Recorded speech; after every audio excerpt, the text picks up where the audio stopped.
questions without notice. The Leader of the Opposition. Thank you, Mr Speaker. My question is to the Prime Minister, and I refer to the Delta strain which emerged in India in October and was wreaking havoc by April, so deadly that the Prime Minister told returning Australians they'd be locked out or locked up. Delta leaked from hotel quarantine into Melbourne in early June. On the 24th of June, the Prime Minister said, "I commend Premier Berejiklian for resisting going into a full lockdown." With more than 1,000 cases today, why won't the Prime Minister accept responsibility for the consequences of his actions? The Prime Minister has the call. Thank you, Mr Speaker. Over the course of these past 18 months, going back to the very commencement of this pandemic, when Australia moved before most other countries did, in fact almost all, Mr Speaker, where we moved to both declare the pandemic before the World Health Organisation had even done it, Mr Speaker, or that we closed our borders, we brought the country together, we put in place a system with the states and territories which saw 423,000 people arrive and some 4,200 cases kept within quarantine over that period. That's been an extraordinary job by those states and territories, as we agreed at that time, Mr Speaker, to put that into place, a program very similar to what New Zealand has done, Taiwan, South Korea, Japan, other countries who continue to use those mechanisms, because in a pandemic, Mr Speaker, you needed to adapt. You needed to put situations in place that enabled you to cope with what was an incredible surge. And the result of all of those efforts, the economic supports of JobKeeper, Mr Speaker, the cash flow boosts, all of these measures over many months. And the result, Mr Speaker, 30,000 lives have been saved in this country. 1 million people have got back into work, Mr Speaker. Our economy remains resilient. And importantly, Australians can now look forward with hope with the national plan that says at 70 and 80%, Mr Speaker, they will be able to live with the virus. Prime Minister will resume his seat. The Leader of the Opposition on a point of order, if you can state the point of order. Yes, Mr Speaker, on relevance. I went to the Delta strain and the fact that it's been around since last October and the Prime Minister's comments in June. So that's certainly had a very long preamble with a fairly, it's okay, I don't need a reinterpretation, with a very sort of open-ended question as an accusation. So I think the Prime Minister is starting to drift off onto the more general topics, but I'm listening to him. Well, Mr Speaker, I would say quite specifically, the national plan, framed by the federal government, supported by the National Cabinet, agreed, Mr Speaker, in July and in August, in the heat of the Delta strain, Mr Speaker, sets out the plan that enables Australia to live with this virus. The Leader of the Opposition makes reference, of course, to the Delta strain in India. I remember that the Leader of the Opposition was not terribly supportive of the government's moves at that time, Mr Speaker, to ensure that the Delta strain did not come through at that time. I remember the critical comments being made by members of the Labor Party of the strong stand the government took. But I'm used to that, Mr Speaker. So we will stick with the national plan. We will continue with the national plan. We will enable Australia, Mr Speaker, to go forward with confidence and with safety and to ensure that we can live with this virus into the future. The member for Higgins. Thank you, Mr Speaker.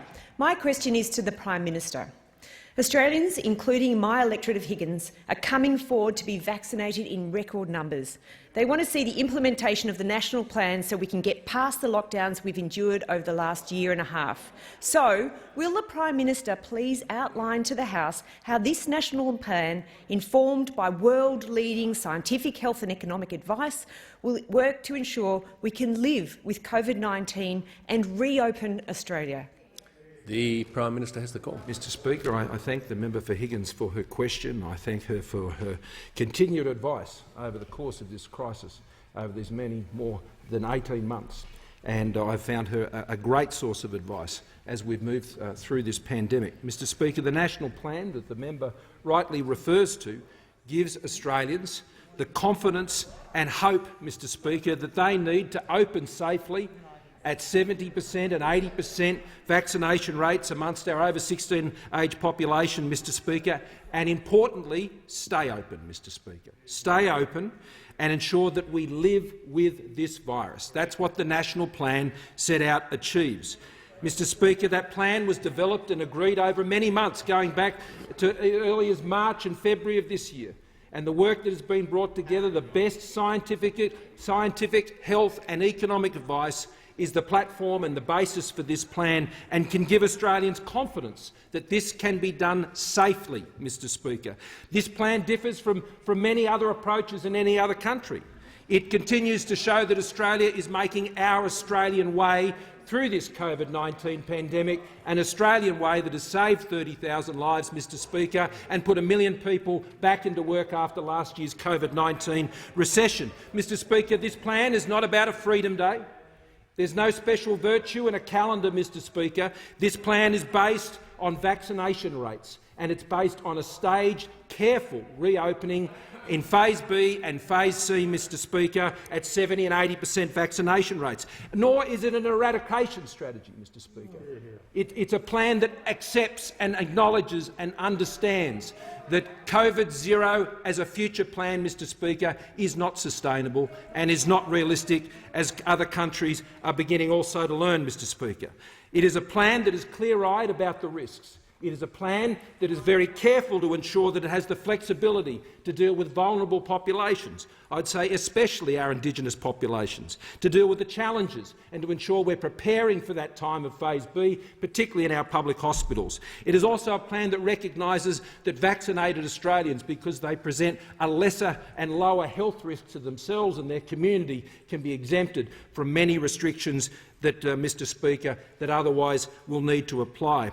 It's a plan, Mr Speaker, at current rates of vaccination that means that the 70% and 80% targets that are set out in that plan are achievable this year. They are achievable when we know 335,000 doses were administered yesterday, Mr Speaker, and soon 1 in 3 Australians will be fully vaccinated.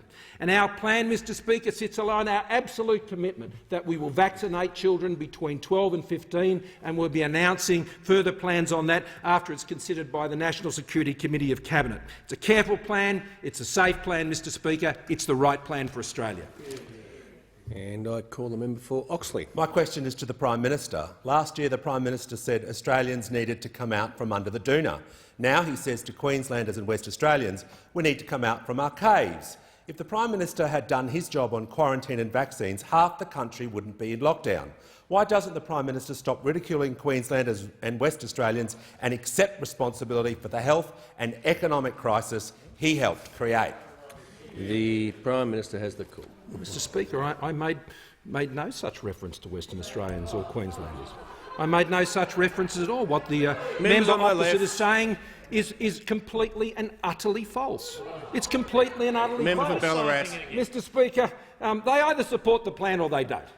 They either do or they don't. And if they don't support the plan, then at what rate, Mr Speaker, do they believe of vaccination that Australia should open again?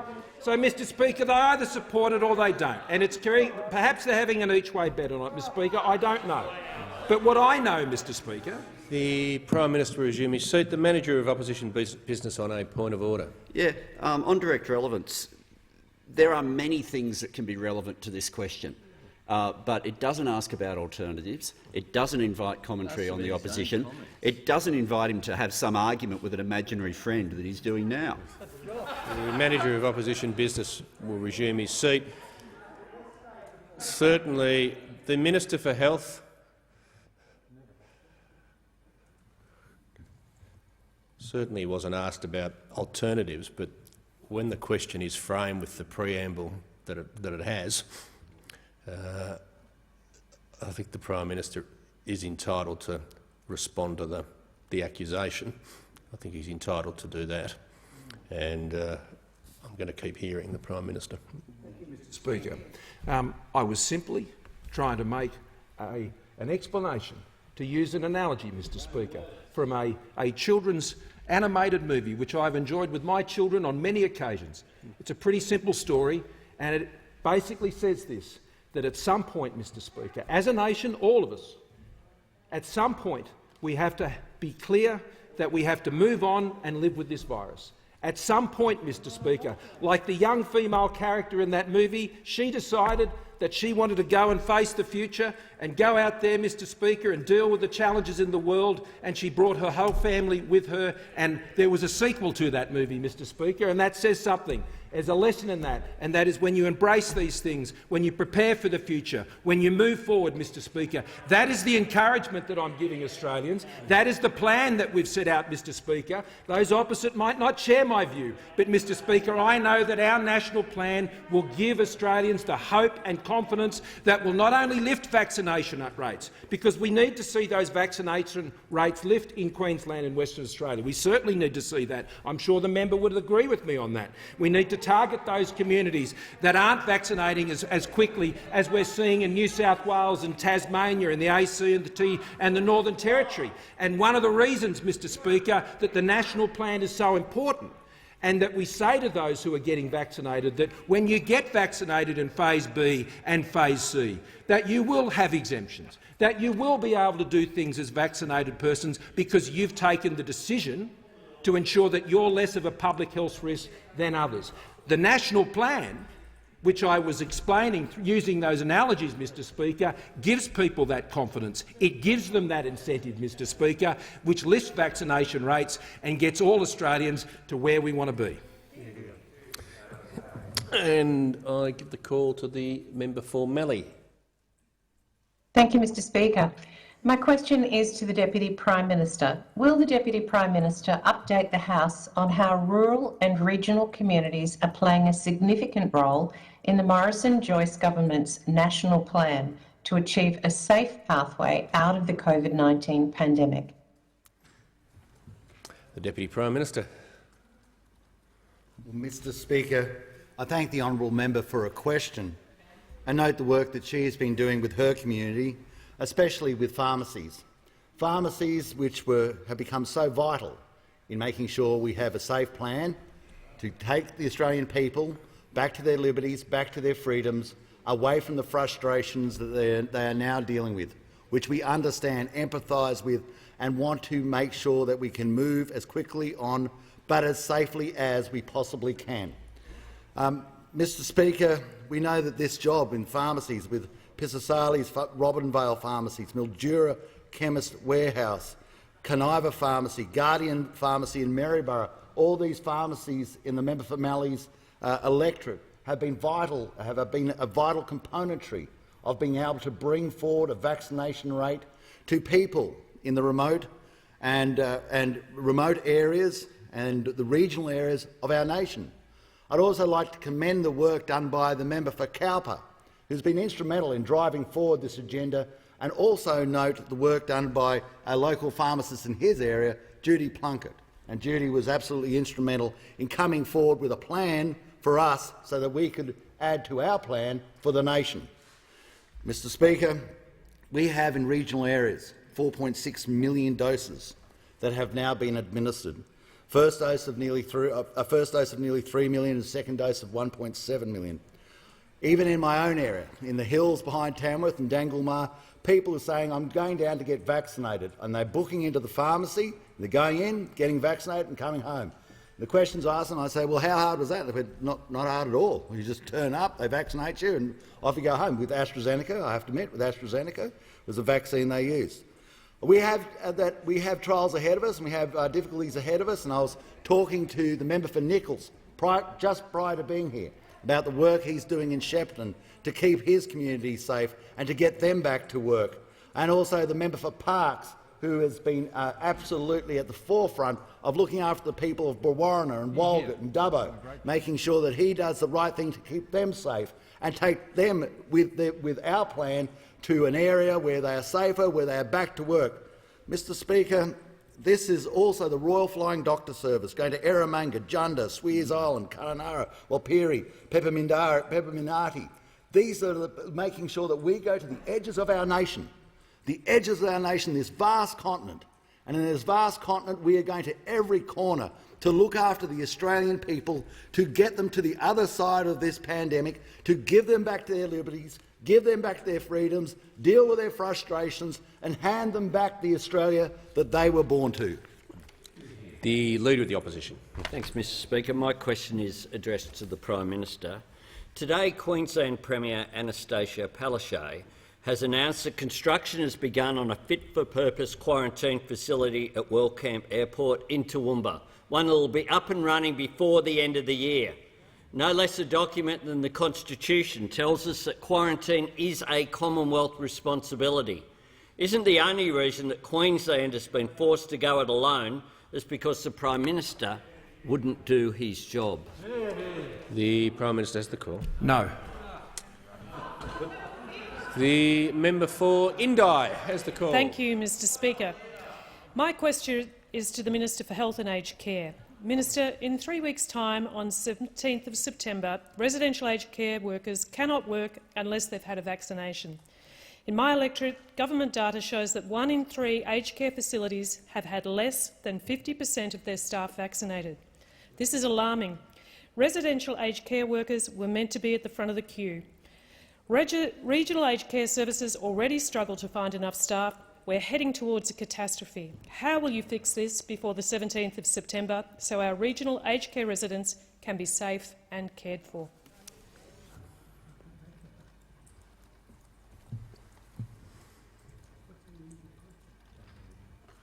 The Minister for Health. Thank you very much, Mr Speaker, and I want to thank the member for Indi.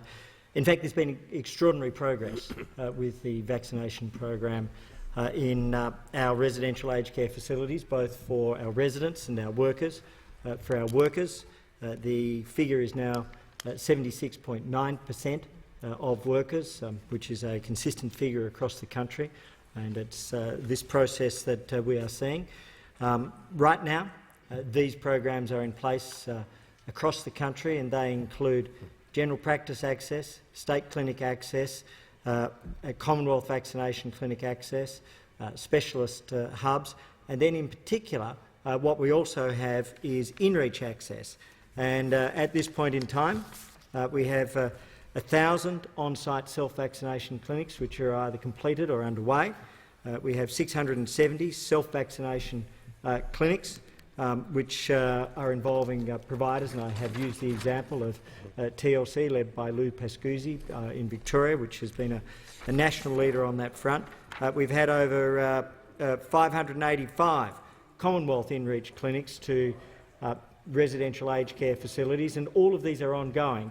And that could be by GPs, that could be by Commonwealth clinics, or over 2,255 worker vaccination clinics.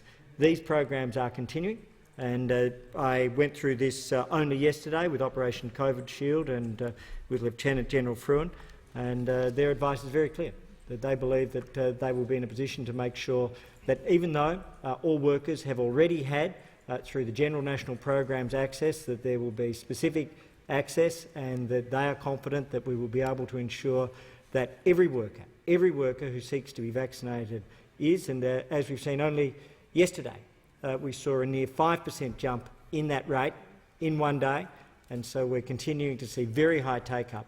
I do want to thank these workers. They have helped save lives and protect lives right through the pandemic.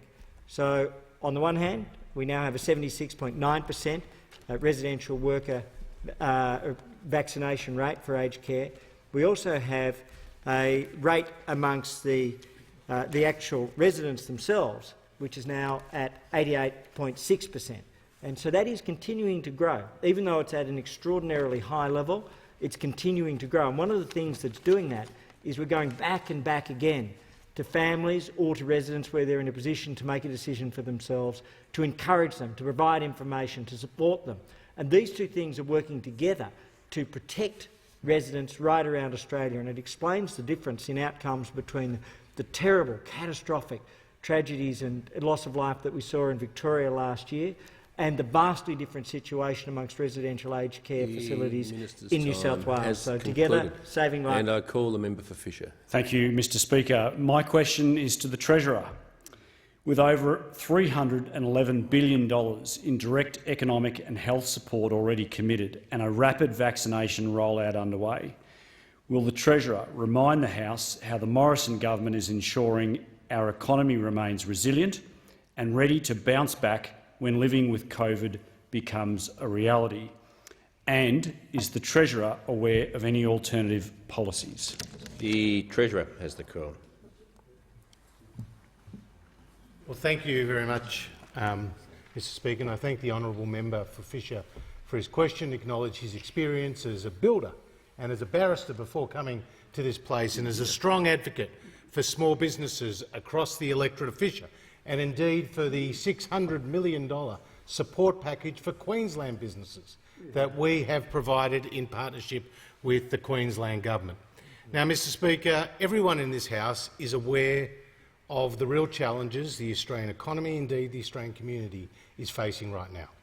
Businesses are closed, kids are not at school, and families are apart.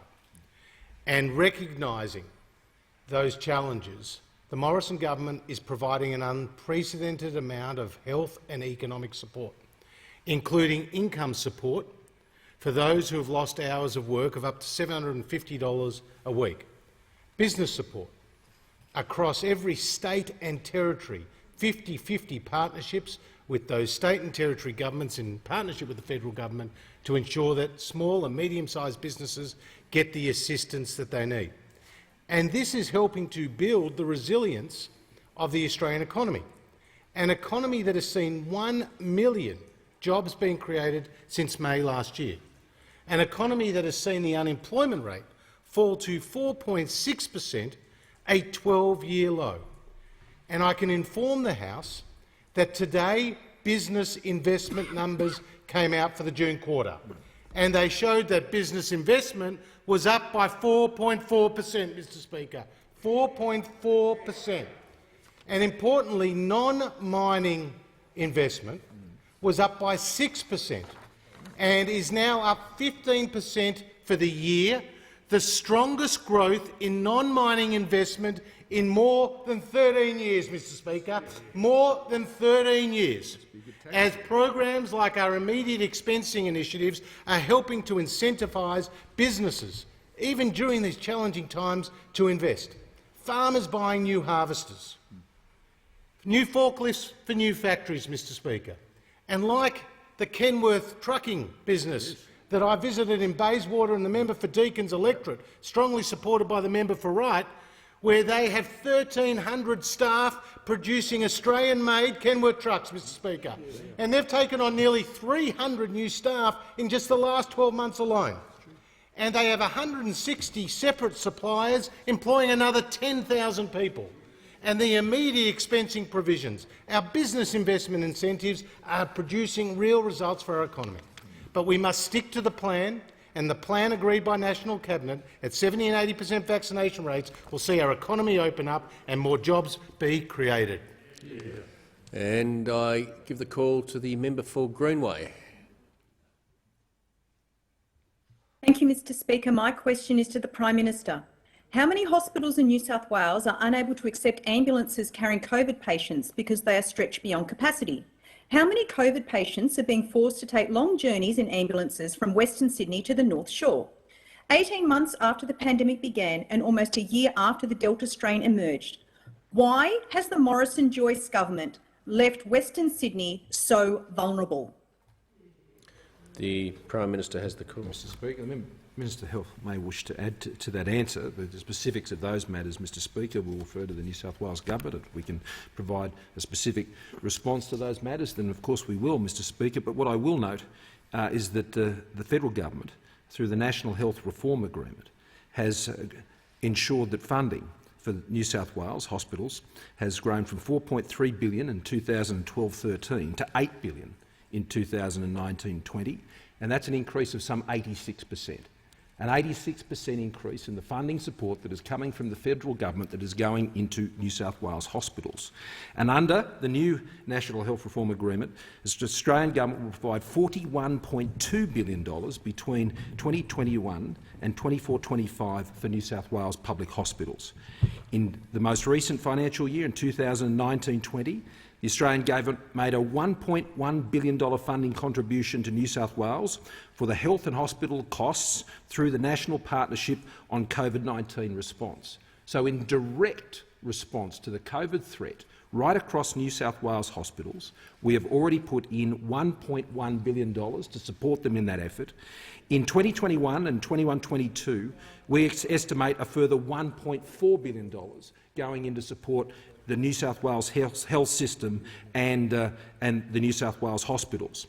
In March of last year, we established the Private Hospitals Guarantee, And in New South Wales right now, private hospitals have already provided more than 300 nurses to support the New South Wales public health response, and they have also made 19 private hospitals available to the New South Wales response. I'd be grateful if the member could convey that to her constituents of the significant support being provided to New South Wales hospitals right across the state and specifically in Western Sydney as well. Minister for Health. The Minister for Health. Thank you very much, Mr Speaker, and to add to the Prime Minister's answer, one of the things that we prepared for right from the outset was for the strengthening of the hospital system across the country. We increased the ventilator capacity to 7,500. In New South Wales, that's approximately 2,000. At this point in time, New South Wales has 44 patients, I understand, on ventilation. I'd need to check whether that number has changed in the update today. In particular, as the Prime Minister said, probably the most fundamental thing, apart from building the ventilator capacity, providing surge workforce capacity, bringing workforce back in, adding workforce training, was creating the private hospitals guarantee. And that guarantee was to make sure that we had a national partnership where those workers are available to assist the public health system. That's exactly what's happening now. As the Prime Minister said, 19 hospitals, 300 workers already available, many more available. And I call the member for Ryan. Thank you very much, Mr Speaker. My question is to the Minister for Defence. Will the Minister please outline to the House how Australian Defence Force personnel are continuing to bring Australians and Australian visa holders back from Afghanistan? The Minister for Defence. Thank you very much, Mr Speaker. I thank the honourable member for his question and for the commitment that he has to many veterans and serving members of the ADF who live in his electorate of Ryan. Gallipoli Barracks at Enoggera, of course, comes within his electorate, and he's a regular visitor and a great supporter of the defence personnel that work and live on that base. Mr Speaker, as Australians are witnessing, the security situation in Afghanistan is dire and it's deteriorating. That's certainly been the story of the last 24 hours. The positive of the last 24 hours is that working in particular with the New Zealand and UK partners, our friends, our cousins and the United States, we have evacuated approximately 4,000 people in total now on 29 flights since last Wednesday, 1,200 just in the last 24 hours. I want to say thank you very much to the RAF and to the Air Force from New Zealand for their assistance, the logistics on the ground, the sharing of intelligence and the way in which they work together would make all Australians proud. But this is a very difficult situation, Mr Speaker. We do have credible threats and intelligence in relation to planned terrorist attacks at the airport in that vicinity, and there has been advice issued by the United States, the United Kingdom, Canada, New Zealand and ourselves that people should not gather at the gates at the airport, that they should move immediately from that area and that they shouldn't be in areas of large gatherings. And that's the very clear advice to all of those people. And Mr Speaker, the focus for Australia now is to make sure that we can provide support to those people that we have based in AMAB, in the base that we have in the United Arab Emirates, where people are staging before they come to Australia to settle and to start a new life that once they could never have dreamed of.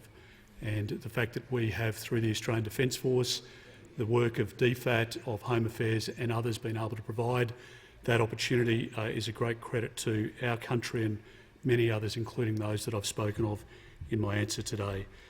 I do want to thank again the Special Forces, the Commandos, those that have been deployed from Laverack Barracks out of Townsville, and the SAS.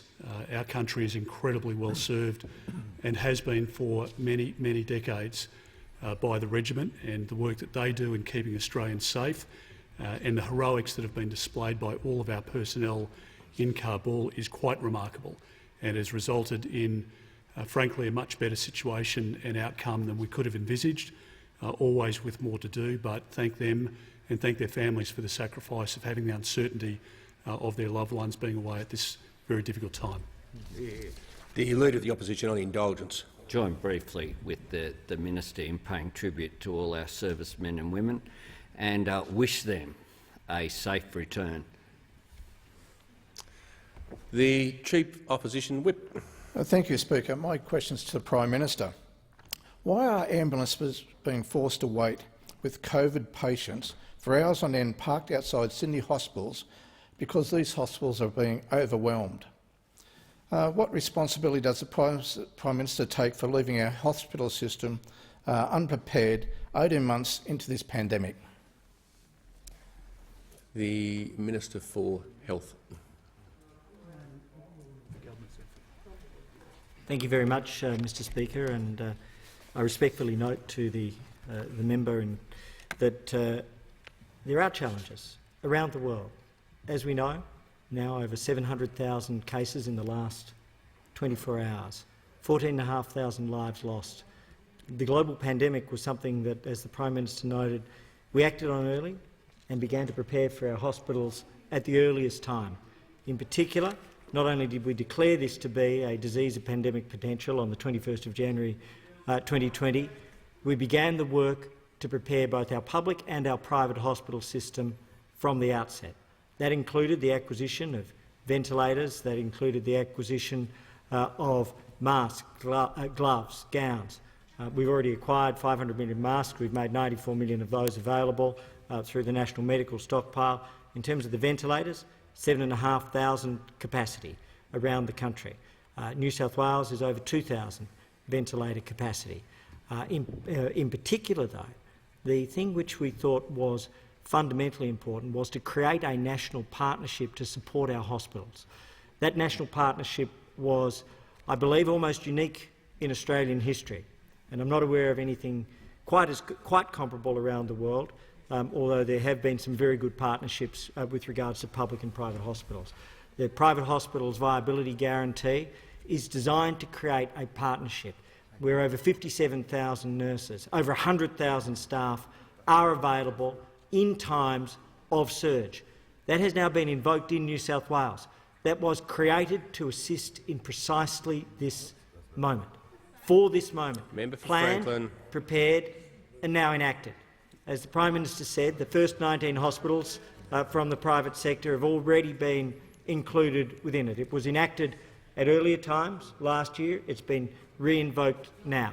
Those 19 hospitals have so far been tasked by New South Wales Health to provide 300 nurses, but beds, ventilators, staff are all available under that guarantee. Additional hospitals are also available.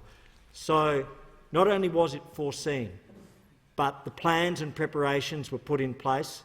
It was used during the course of last year. It provides a surge capacity for any aged care residents which also need additional support outside of an acute care setting, and then ultimately it provides nurses, staff, beds, ventilators to assist any public health system anywhere in Australia at any moment where they may have a crisis because of COVID. And I call the member for Robertson. Thank you, Mr Speaker, and my question is to the Minister for Home Affairs. Will the Minister please update the House on the Morrison government's continuing assistance to help resettle Afghan nationals, and can the Minister outline how the government also continues to ensure the security of our borders? The Minister for Home Affairs. The member for Bruce will leave the chamber under 94A.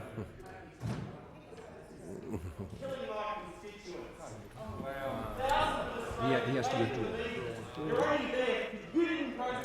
The member for... I'll come back to that after question time. The Minister has the call. Thank you, Mr Speaker, and I thank the member for his question. Now, while the situation in Afghanistan remains unpredictable and dangerous, our work continues. not just in Kabul, but it remains around-the-clock efforts here in Australia to support all of those people that are working day and night to assist with the evacuation of people from Afghanistan. Now, overnight, we have airlifted about 1,200 people from Kabul, bringing to the total of about 4,000 people that we have assisted to evacuate from Kabul. Now, this has been, without a doubt, the largest humanitarian airlift operation in our history. It's an urgent and a dangerous mission, and it's one that has been conducted, that is being carried out under the most challenging of circumstances. And I do want to thank those people who have worked so hard in such challenging circumstances to do all they can to bring people out of a most desperate situation. Now, the government is doing everything it can to remain focused on facilitating further departures from Afghanistan of people who wish to leave, including under our humanitarian program. Now, we have already allocated 3,000 places to Afghan nationals to come here under our humanitarian program. That is a floor, not a ceiling. And we will be doing everything we can to support minorities, to support women and children, to support those people who have links to Australia, to support those people who have shown a commitment to Australia. And those people can be assured that we are doing absolutely every single thing that we can do to support them. Now, of course, let me say this, the integrity of our migration process and our borders is absolutely essential for community safety and confidence. And our Australian Border Force officials have been working very hard on the ground, conducting the security checks that are needed. And those checks are being undertaken because we have a responsibility as a government to make sure that we are keeping Australians safe and secure. And we will continue to make sure that all the appropriate checks are done on all of these people that we are bringing here to support Australia. I think that it's fair to say that this government has demonstrated over many, many years how seriously we take border security, and I do thank all of the people who have supported the government and who continue to work to make sure that we keep our borders safe and secure. And I call the member for Perth. My question is to the Prime Minister. Prime Minister confirmed that a week after announcing an MOU with the West Australian Government to build a quarantine facility at Jandakot Airport, and a day after asking Parliament to authorise the works, that facility has now been canned in favour of a new site which is highly contaminated with PFAS. 18 months into a pandemic, isn't this a farce? The Prime Minister has the call. Thank you, Mr Speaker. And I note that the Bullsbrook quarantine site is also supported by the Western Australian Government, Mr Speaker, in forming that MOU to develop the facility on that site. And prior to selecting the site at Bullsbrook, an independent feasibility study from engineering and design firm AECOM was undertaken, finding the site was safe and suitable, and the site is approximately 3 kilometres from the operational Pearce RAF base. And I call the member for Barara. Thank you, Mr Speaker. My question is to the Minister for Health and Aged Care. Will the Minister please update the House on how GPs and pharmacies across the country are contributing to the record number of vaccinations being administered every day, like Dr Magda Campbell from MC Family Medical Practice in my electorate of Barara? The Minister for Health and Aged Care.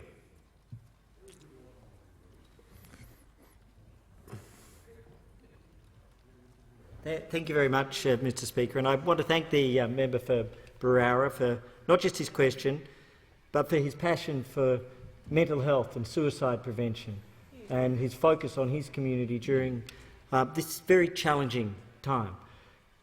As I mentioned earlier, this pandemic continues to rage around the world with over 700,000 cases in the last 24 hours and 14,500 lives lost. So those figures remind us of the global challenge. Against that background, Australians have been stepping forward 335,000 vaccinations in the last 24 hours, a rate which means that we are now vaccinating on a higher 7-day rolling average than at any time in the US or the UK rollouts. And at the heart of that have been our GPs and our pharmacists. Our primary care deliverers are approaching 10 million vaccinations, the lion's share of now over 18 million vaccinations. And they've worked in difficult circumstances, and they've changed their hours, and they've opened their practices, and they have helped save lives and protect lives on a grand scale. And they did this through all of the phases. Our pharmacies and our GPs, all of those people employed in their work have been absolute heroes. What we see now is 55.2% of eligible Australians have had a first vaccination, and the majority of these have done it through our primary care networks. Magda Campbell, the founder of the MC General Practice, has been in business, I believe, for over 35 years. And as a consequence of that, she's been passionate about supporting her community. Over 2,300 vaccines delivered through this one practice alone. Equally, the Terry White Pharmacy in Hornsby has stepped up recently and ended the program and delivered over 250 vaccines already. But they are emblematic of over 5,200 general practices and over 2,500 pharmacies, growing by the end of this week to 2,900 pharmacies. All of these practitioners are committed to supporting Australians. What we've seen is healthcare workers who have helped deliver over 6.7 million vaccines, well, as part of the 6.7 million vaccines in the last 30 days. Melbourne, Adelaide, Wollongong, the full populations of those, all done in the last 30 days. Our GPs and our pharmacists have been at the heart of it. We thank them, we honour them. The member for Ballarat. Thank you very much, Mr Speaker. My question is to the Prime Minister. When will all 12 to 15-year-olds in Australia be fully vaccinated, and will the Prime Minister commit to including them in the 70% and 80% thresholds? The Prime Minister. Mr Speaker, as I've already foreshadowed, 12 to 15-year-olds in Australia will be vaccinated. The plan for the vaccination of 12 to 15s will be addressed by the National Security Committee on COVID this afternoon. At that meeting, we expect to receive the final advice from ATAGI that is necessary to enable that process to commence. General Fruin has been preparing that plan in anticipation of that, Mr Speaker, and we'll make further announcements after that process has been completed. The National Cabinet is meeting tomorrow. I'll have the opportunity to inform them of those arrangements, and they will, of course, have an important involvement in that process. Those 12 to 15-year-olds, the Doherty Institute, which has provided the scientific modelling that has formed the basis of the national plan, has made it very clear that they have not considered it necessary to include 12 to 15s in the overall vaccination targets, Mr Speaker, but that does not mean that they shouldn't be vaccinated. Of course they should be vaccinated, Mr Speaker, and the government will ensure that they are vaccinated. That is very important, Mr Speaker. I have two daughters, aged 12 and 14, and I think it's very important they become vaccinated, and they will be. And there are 1.2 million those in 12 to 15, Mr Speaker, who will need to be vaccinated in that cohort. And as I've already mentioned today in question time, 1.9 million vaccine doses were administered in just 1 week. And so it is entirely possible. And I note the interjection coming from the member for Ballarat, Mr Speaker. The answer to her question is contained in the advice provided by the government by the Doherty Institute. Now, if she wants to take issue with that advice, Mr Speaker, then she can.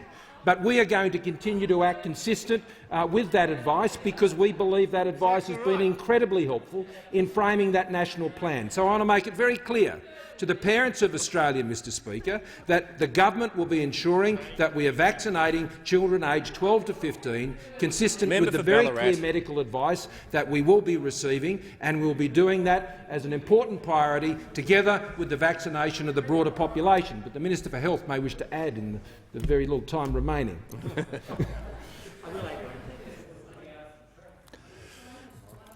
The Minister for Health, the member for Thank you very Ballarat much. To address the issue directly, as responded to by Professor Sharon Lewin, the head of the Doherty Institute, in her interview on the 23rd of August, only a few days ago, her quote, unquote, "The additional benefit of 12 to 15-year-olds is not great in reducing transmission. We know that in 12 to 15-year-olds. COVID is a nasty illness and we don't want children to get it, that very few children end up with severe disease or in hospital. That doesn't mean that 12 to 15-year-olds shouldn't be vaccinated. Yes, they should. Will they make a big difference to the modelling opening up the plan? They don't make a big difference." That was in response to the exact question posed by the opposition. That's why they have provided the advice to the government that the correct national cohort is 16+. The member for Ballarat has been warned. She's been asked to cease interjecting about 10 times. Do you want to walk or? Yeah, I am. Yep. You can leave under 94 Road.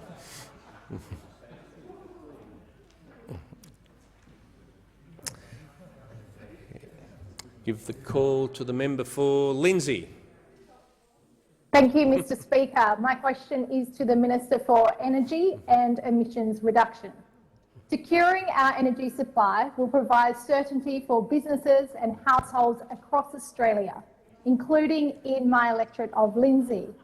Will the Minister please update the House on how sticking to the national plan helps continue the important work the Morrison government is doing to ensure that all Australians have access to the affordable and reliable energy? The Minister has the call. Thank you, Mr Speaker, and can I thank the member for Lindsay for her question and thank her for her relentless advocacy for manufacturing in Western and south-western Sydney. She knows that the 900,000 Australians who work in manufacturing, many of whom are in Western and south-western Sydney, they rely on having access to affordable, reliable energy for their jobs, Mr Speaker, and that's why the Morrison government is taking the lead alongside the states and territories and alongside the Energy Security Board to make sure we have an electricity grid that is fit for the future, Mr Speaker. Now, as the member knows, we are seeing record levels of investment in renewables in this country.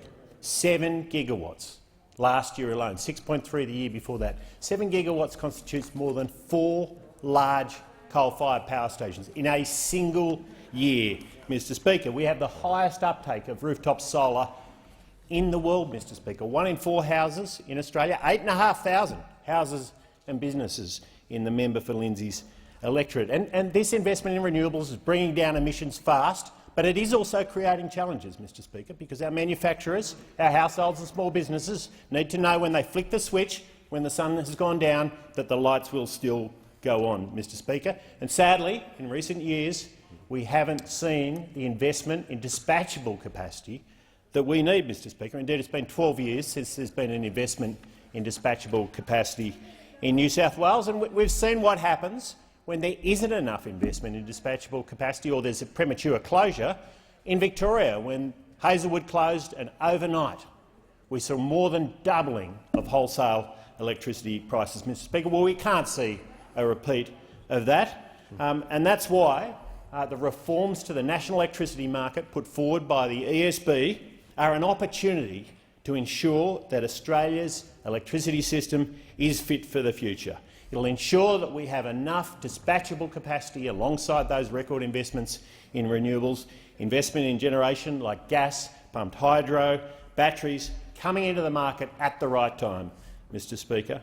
Now, a critical element of the full recommendations is a capacity mechanism, and energy markets around the world, the large proportion of them use capacity mechanisms, Mr Speaker, and that's why we've seen strong support and welcoming of these recommendations from companies like EDL, Engie, Australian Energy Council and many other experienced players in the industry. Mr Speaker, on this side of the House, we are absolutely committed to the affordable, reliable energy all Australians need, and particularly those 900,000 Australians who work in manufacturing. The member for Franklin. My question is to the Minister for Health. The Health Minister said the Morrison-Joyce government's COVID Safe app has not been used to identify a single contact during the Sydney outbreak. Would half of Australia be in lockdown if the government had an app that worked and hadn't wasted millions of dollars on an app that doesn't? The Minister for Health.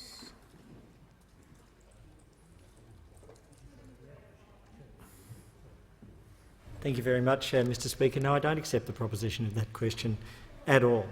Very significantly, what we know in relation to the app is that it played a very important part in identifying in New South Wales at this stage, as at across Australia, as at 18 August 2021, 792 COVID-safe users who have tested positive for COVID-19, resulted in more than 1.65 million digital handshakes being uploaded to the data store.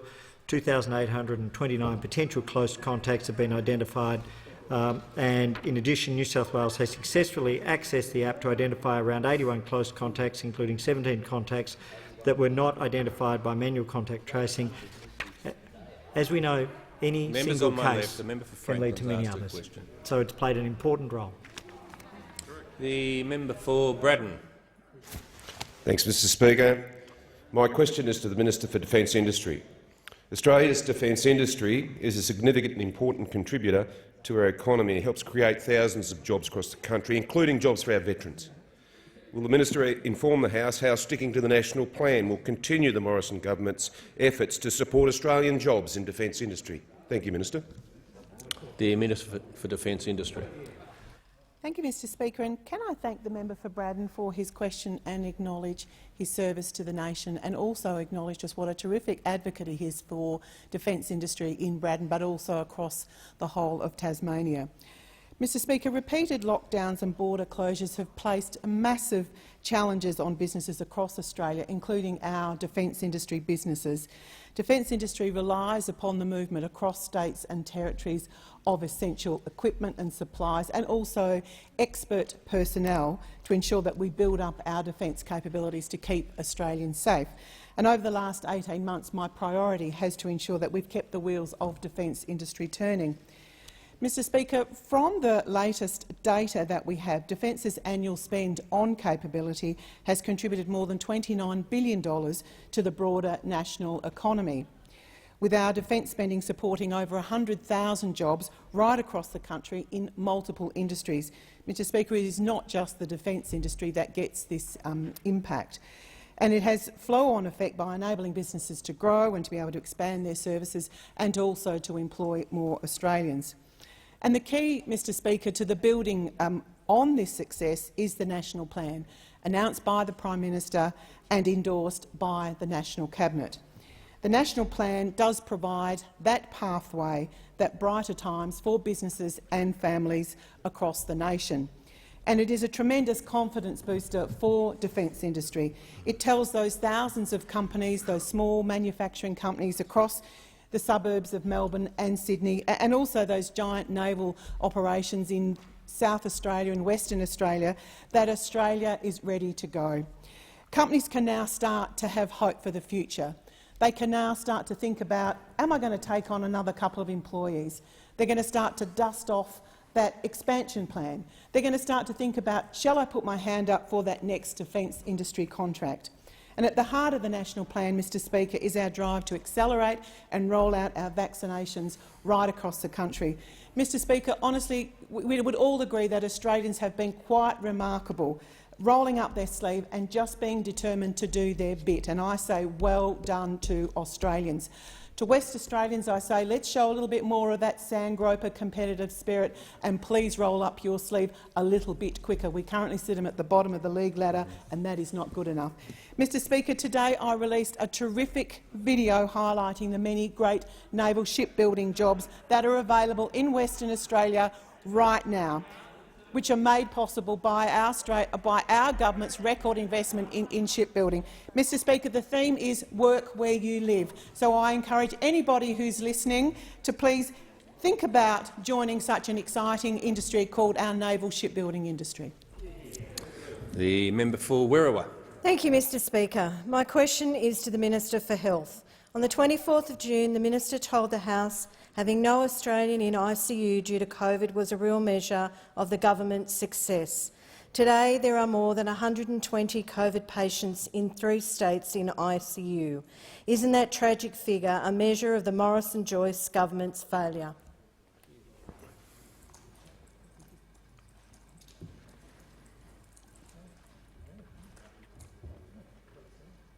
The Minister for Health. Thank you very much, Mr Speaker. And to the member, there are in fact 131 Australians in ICU, and each one of those lives is fundamentally important, and each is a life for which we fight.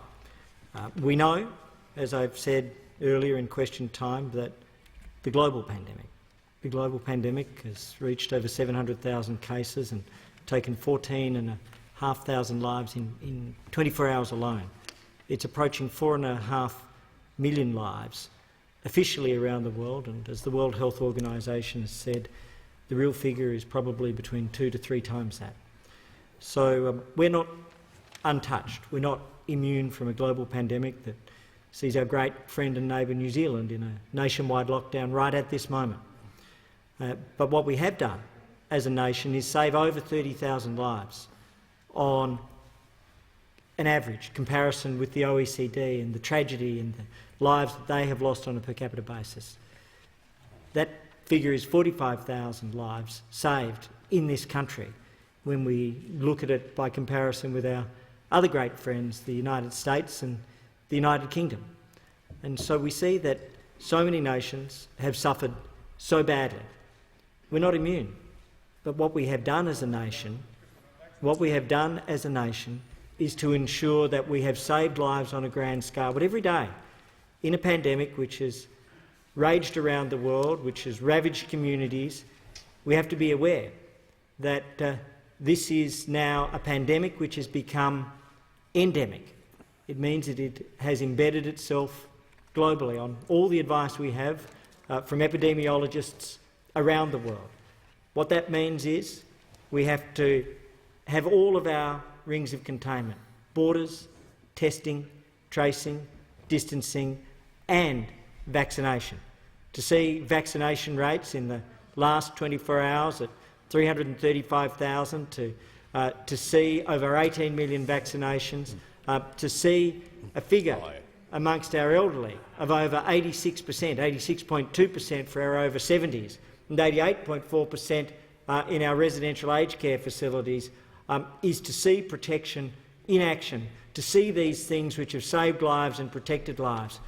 And so all of these elements come together to ensure that we have a response which has saved, as the Prime Minister has so often said, over 30,000 lives by comparison with our OECD partners and the tragedy that they've faced.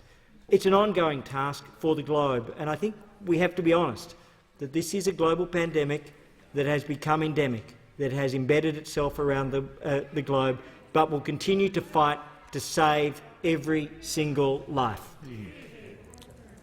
And I call the member for Reid. Thank you, Mr Speaker. My question is to the Minister for Communications, Urban Infrastructure, Cities and the Arts. Will the Minister inform the House how the Morrison government is sticking to the national plan and protecting Australians during the COVID-19 pandemic, particularly through support for children learning from home? The Minister for Communications. Well, I do thank the member for Reid, who of course brings distinguished academic and professional experience to this matter as a highly qualified psychologist, but also as a mother of several children studying at home I know seeing my own 12-year-old son studying at home, and I know many of us in this chamber have children studying at home and around Australia, millions of children. And we are also proud of our children for the way they're dealing with this challenging time, but it is challenging.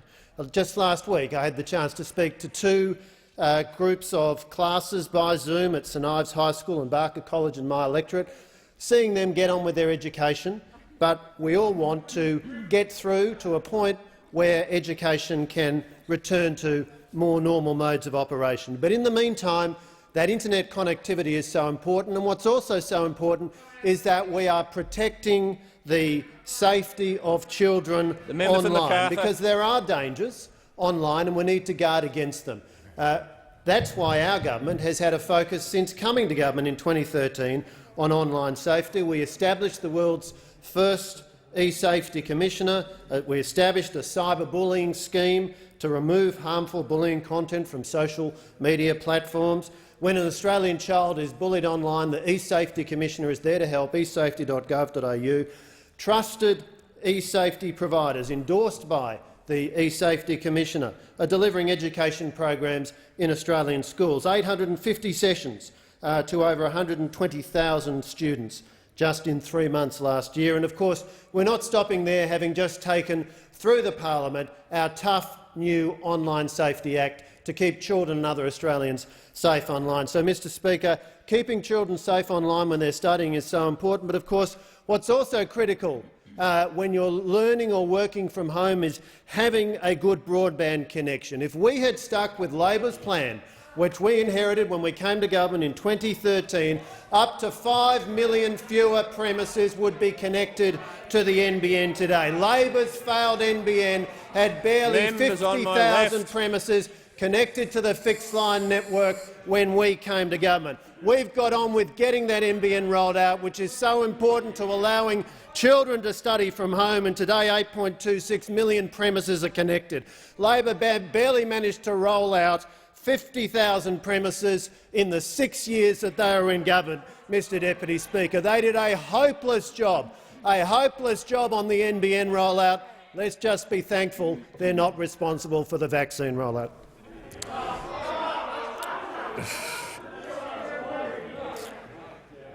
The member for Macquarie. Thank you, Speaker. My question's to the Prime Minister. Will the Prime Minister act on the constructive proposal Labor outlined in the 2020 budget reply and establish an Australian Centre for Disease Control so that Australia adopts international best practice and is much better prepared for future pandemics? The Minister for Health.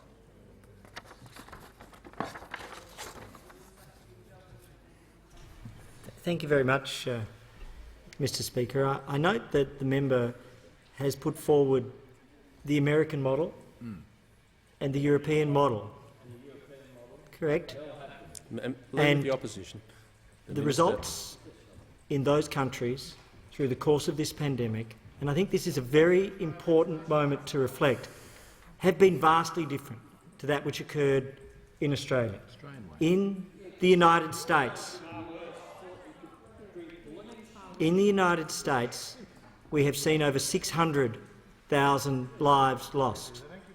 In the UK, we have seen over 125,000 lives lost. In the UK, we are seeing tragically and agonisingly over almost 100 lives lost a day at this point in time. And in the United States, almost 130,000 cases a day. And so we respect their approaches, but we have followed the Australian way, and the Australian way has saved lives and protected lives. Compared with those two nations, which have the model which the Leader of the Opposition has advocated, we have saved 45,000 lives. 45,000 Australians are with us today who, if we had taken the approach in those other countries, would not be here.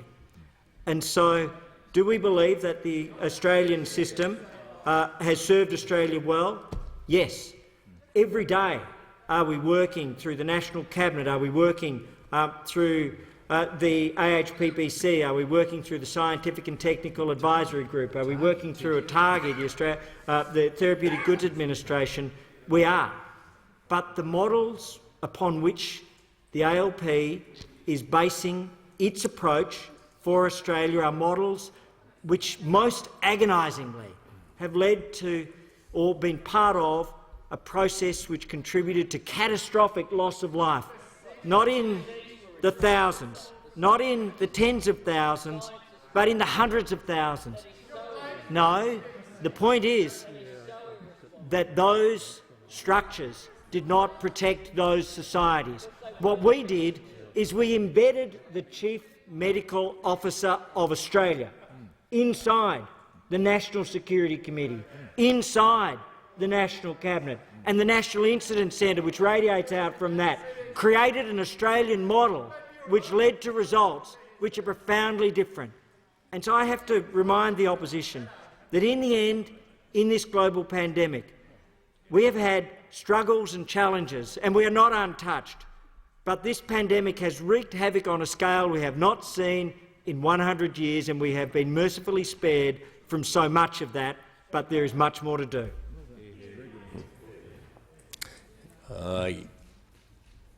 Call the member for Flynn. Thank you, Mr Speaker. My question is to the Minister for Regional Health. Will the Minister update the House on the progress the Morrison-Joyce government is making in rolling out the COVID-19 vaccines to regional, rural and remote Australians, and in particular the effects of the Royal Flying Doctor Service? Thank you. The Minister for Regional Health. Thank you, Mr Speaker. I'd first of all like to thank the member for Flynn for his question and compliment him on the amazing service he's delivered to the good people of Flynn over his career in Parliament, 11 years. Congratulations. As you know, in his own hometown in Gladstone, there are 7 different sites, community-based sites, that he can get a vaccine at, and his people can. But out in the far west and in other rural and regional and remote seats nearby in Queensland, they would have to depend on the Royal Flying Doctor Service to deliver not only the technology but the vaccine service, and they've been doing a sterling job. In the good member for Leichhardt's electorate, just in the last 3 weeks, 1,400 people have received a vaccine in some of the more remote Indigenous shires. Places like Cowan and Lockhart River and Pomperow, Kowanyama. In the northwest, the Flying Doctor Service turned up to vaccinate many more, and there was a lot of vaccine hesitancy. They brought mental health staff with them, and they had sausage chisels, educated people and addressed their concerns, and they've gone ahead in leaps and bounds. They've been around the state, Ravenswood, Birdsville, Mount Surprise, you name it, all these remote places are on the plan for the Flying Doctor Service. In the Northern Territory, they're ramping up now to deliver 15,000 vaccines across 172 clinic sites. Now, everyone knows about the situation in the northwest of New South Wales. The good member for Parkes has been at the forefront there, realises how important the Flying Doctor Service is. They're based in Broken Hill, where they have been not only delivering vaccines, they've brought another 8,000 vaccines into the northwest of the state. They have been involved in actually vaccinating themselves, 3,048 people in the last couple of weeks. They flew in advanced teams because they go by road as well as by air. They deliver medical services, dental services, health services, but they've stepped up to the mark and are delivering vaccines in the most far-flung places of Australia. This big, wide brown land is covered by the Flying Doctor. That's why they have such an amazing rapport with everyone. Look, in Walgett, Wilcannia, Burke, all these places where the outbreak is, they've been involved in all of those, whether it's the point-of-care testing that they've delivered extra shots to Broken Hill or to Burke and Walgett. And in Armatory, they had 40 people booked to turn up, and when they knew it was the Flying Doctor, 198. So, grey nomads, you'll be able to get back out into Western New South Wales. People in Western New South Wales know that the Flying Doctor has your back and you can resume your normal way of life. Has concluded. The Leader of the Opposition. My question is addressed to the Prime Minister. Just 18% of First Nations Australians are fully vaccinated. Just half of aged care workers are fully vaccinated. Just 28% of NDIS participants are fully vaccinated, and less than half of the disability workforce are fully vaccinated. 18 months into this pandemic, why are so many vulnerable Australians so at risk, particularly given the Prime Minister said so many of these groups would be fully vaccinated by Easter? The Prime Minister has the call. Thank you, Mr Speaker. 335,000 doses of the vaccine were administered yesterday. That was a record for this vaccination program in Australia, and that included the groups that the member has referred to in his question. Members, those groups again, left. which he's referred to, and others, Mr Speaker. Aged care residents, 88.6% on their first dose, second dose 84.1%. Aged care workers, 76.9% on their first dose, 54.5% on their second dose, Mr Speaker.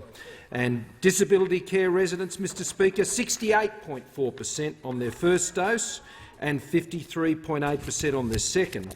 Disability care workers now also over 50%, 58% on their first dose, 39.1% on their second dose. And importantly, Mr Speaker, those who are over 70, the most vulnerable in our population, Mr Speaker, some 86.2% of them now vaccinated on their first dose, and just shy of 60%, 59.9%, Mr Speaker, on their second dose. The vaccination program in Australia this past week, 1.9 million doses in the course of the week. That, on a per capita basis, is stronger than anything we saw in the United Kingdom or the United States and France and other places, Mr Speaker, on their best week. On their best week, Mr Speaker, and we know that that vaccination program will continue to move forward in the months ahead and move into those communities where the vaccination rates are still below where they need to be, Mr Speaker, but the program will ensure that they do reach those programs, and it's up to every single member of this House, Mr Speaker, to ensure we're doing every single thing we can to promote that vaccination program in their communities, to create confidence in that program so people will come forward and they'll access that program. In states where they're lagging, Mr Speaker, to encourage them to go and get vaccinated. And in many of those states, that is often because the level of COVID has been so low, and particularly, I'd say, in Indigenous communities where the Minister for Indigenous Australians has been doing such great work, and to encourage them, because when they've seen COVID start to come into their communities, they have become aware that simply by being remote does not make you immune. And when we have seen that occur, then we have seen those vaccination rates rise. Mr Speaker, that vaccination program and its success and its rate of vaccination, as we are seeing now, will see, I believe, based on the rates we're achieving now, the 70% and 80% rates under the national plan are very achievable. They are achievable this year, Mr Speaker, and that gives Australians hope. That gives Australians great hope that the national plan, the SAFE plan, Mr Speaker, the Australian plan being done the Australian way to give Australians hope for their future, that is rolling out across the country. I want to thank the government members for their great support of that plan and promoting it throughout the country, and I encourage all members to do the same. Time has concluded, and I call the member for Boothby. Thank you, Mr Speaker. My question is to the Minister for Indigenous Australians. Would the Minister please update the House on the progress of the COVID-19 vaccination rollout in remote Indigenous communities and the importance of working in partnership with community leaders to counter misinformation online and ensure high vaccination take-up? The Minister for Indigenous Australians. Thank you, Mr Speaker, and I thank the member for Boothby and for her strong leadership in this House. I'll share with you the number of first doses now that Indigenous Australians have received are over 200,000 or 34%. 108,000 have received their second dose at 18%, but the most interesting one is those with the unknown address. 5,707 have come in to have a vaccination, and 2,699 have also joined that process. One of the challenges that we're still having is the misinformation that is online. Even when we speak in this chamber in some of our speeches, our people listen to what is said. I had one who asked me, was there a shortage of vaccinations and doses? That was because that heard one comment. So we have to ensure that we stand with our Indigenous leaders to make sure that the work they're doing, and they're working their backsides off to get people into clinics, into vaccination points, into GPs, into the ADF, into the AUSMAT teams, and with the RFDS. And where there are shortages, if there is one at all, like the member for Newcastle, who I'll compliment, raised with me an issue this morning, and I'll follow those through. It is better that you talk to us so that we can deal with these matters. Even with Wilcannia, there was messages saying there were food shortages. What's interesting in the Wilcannia news is this: a coordinated effort between the Local Emergency Management Committee, Aboriginal Affairs, Murray-Mar, Red IE and Central Darling Shire Council will see food deliveries to households in Wilcannia on Saturday. 566 food hampers were distributed, with 173 personal hygiene hampers going out. So what we're doing is we are coordinating through leadership at the regional level, the level of engagement to ensure that people have the vaccinations. Our vulnerable community has had support, and I will compliment all members in this chamber, because there are many on the other side who have gone out and talked with Aboriginal organisations and supported them. We need to continue to make sure that our efforts are parallel with Indigenous media. What we do know is our people listen more to Indigenous media than they do to mainstream, because that's where they get the cultural messages, they get messages in language, and they get it in plain speak, which gives them the assuredness that what's being offered is there and it's real.